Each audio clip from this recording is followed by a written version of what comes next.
I said if I ever meet Dan Aykroyd, I'm going to ask him about this. You believe in UFOs? Well, is that right? I do. I've seen 4. And, you know, I can't say that they're alien craft, and neither can the Air Force. The Air Force has been very interested in this. They don't deny the existence of these hyperdynamic, super aerodynamic craft. They don't deny. Their anguish comes in that they can't tell you. They want to tell you everything but that they're extraterrestrial. Any excuse at all, even that they're unknown or unsolved. But the Air Force cannot just come out and admit that there are extraterrestrial beings far in advance of our culture that have built these machines. Bruce Maccabee has a book out right now. It's called The UFO CIA Connection.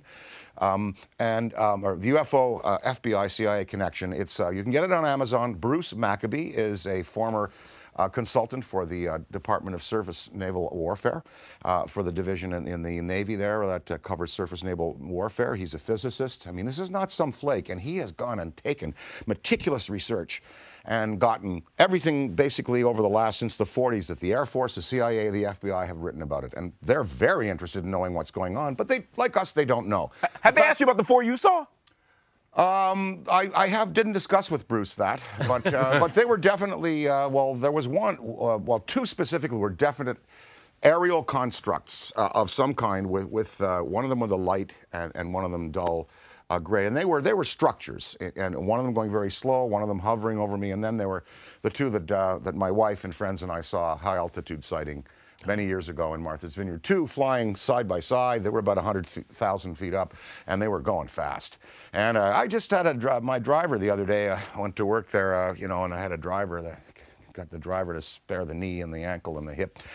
And he said he was in the SAC command, and he was up in Newfoundland. And one night they were in the hole there where the guys would come in, and he was a cook down in there, and he would cook for the SAC crews, and they'd come in and change their shift. And one day they were all gathered around the radar screen, and this thing was going 70,000 miles an hour and doing whip turns like this.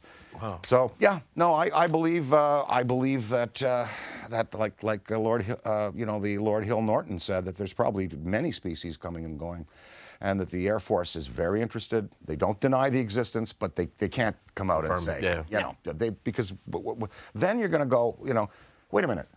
The parish priest, the cop on the beat, the president, you don't got the power. Right. They've got the power. They got the power. Right up there. The one with that black shit, the triangle, the delta, look at it, you know, I want to talk to them. And you'd have complete breakdown in society. The Brookings Institution in 1958 said as much. There was a study in that, and they said you can't divulge this. You can't make that this is real. So 50% believe, 50% don't believe. I happen to be a believer because I've witnessed 4 really unexplained crafts. So. Yeah. Huh? Well, there's some applause out there. He agrees. Maybe he saw something. Maybe.